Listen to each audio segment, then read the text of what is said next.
E recentemente nos Estados Unidos, feministas abortistas interromperam o culto e também tiraram a roupa em uma igreja. E elas fizeram isso aos gritos na mega igreja Lakewood Church, do famoso pastor coach Joel Osteen. E o trio de mulheres feministas são ativistas do movimento Rise Up for Abortion Rights. Em sua página no Instagram, esse grupo, meus irmãos, incentiva outras ativistas a invadirem igrejas, dizendo que precisamos muito dessas ações.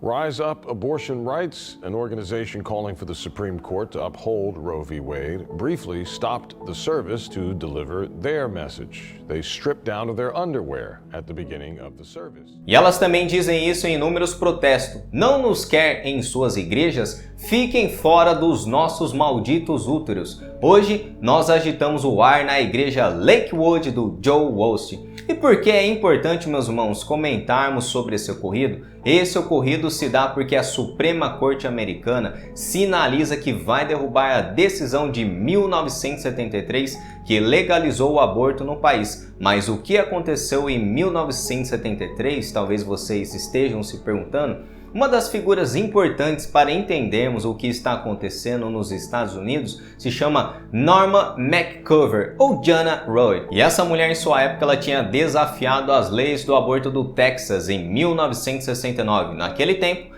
ela estava grávida e também queria um aborto, o que era ilegal nos Estados Unidos. E de acordo com McCover, oportunistas políticos se apegaram ao caso dela numa tentativa de avançar o seu objetivo pró-aborto. E o ex-juiz da Suprema Corte dos Estados Unidos, Harry Blackmun, escreveu sobre a decisão da maioria no caso Roe versus Wade, afirmando com essas palavras: "Não precisamos resolver a difícil questão de quando a vida começa. Quando aqueles treinados nas respectivas disciplinas da medicina, filosofia e teologia são incapazes de chegar a qualquer consenso, o judiciário, a esta altura do desenvolvimento do conhecimento humano, não está numa posição para especular sobre a resposta." E essas palavras do ministro foram mantra da posição pró-aborto do movimento feminista naquele tempo. Se nem a filosofia, teologia, medicina são incapazes de chegar a qualquer consenso a respeito de quando começa a vida, então não somos nós que vamos resolver essa questão. Porém, tudo isso, meus irmãos, mudou com a invenção da máquina de ultrassom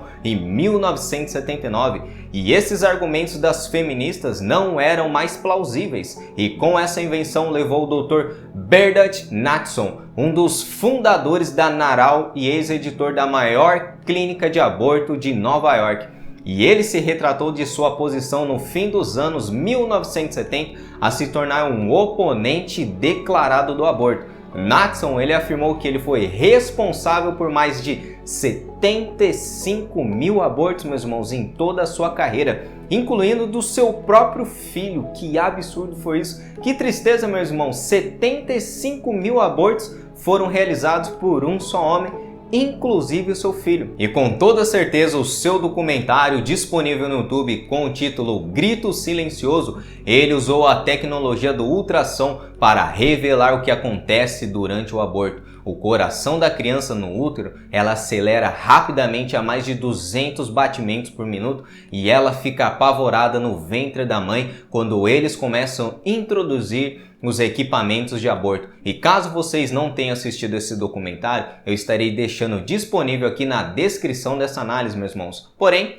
mesmo com o avanço da tecnologia do ultrassom, o novo lema das feministas foi esse: mantenham suas leis longe do meu corpo. E isso realmente é um jargão até nos dias de hoje. E por exemplo, Elizabeth Cady Stanton, uma das feministas que mais influenciou essa ideologia, chegou a comentar sobre o aborto: "Quando consideramos que as mulheres são tratadas como propriedade, é degradante para elas que nós tratemos nossas crianças como propriedade da qual podemos dispor como quisermos." E eu não creio que nós temos uma melhor definição do feminismo que foi mencionado por uma ex-feminista, Caroline McCulley, em seu livro Feminilidade Radical. E ela descreve o feminismo com essas palavras: "A história da ideologia feminista é manifestamente anti-mãe, anti-filho e também anti-Jesus. E como eu trouxe, meus irmãos, o relato do ex-médico abortista Dr. Bernard Natson, ele se arrependeu dos 75 mil abortos que realizou em toda a sua carreira após a descoberta do ultrassom. E muitas coisas tecnológicas evoluíram até os dias de hoje. Porém, ao redor do mundo é um consenso acadêmico que a vida começa na fecundação. Desde a concepção, todos os componentes da vida já estão potencialmente presentes para o pleno desenvolvimento. É desse óvulo que foi fertilizado que se desenvolve o ser humano pleno, corpo e também a sua alma. E em 10 semanas de gestação, todas as estruturas essenciais já estão presentes na criança e os principais sistemas já estão formados e alguns órgãos já começam a funcionar, como os rins, o coração e também o estômago. As alças intestinais são claramente visíveis naquela criança, porém, mesmo com o avanço da tecnologia, isso não pode mudar o coração dessas mulheres feministas que estão em trevas, meus irmãos. E as feministas demonstraram isso desde a sua história no passado. Mantenham suas leis longe de nós, suas filosofias, sua religião cristã, meu corpo, minhas regras. A comunidade científica, por exemplo,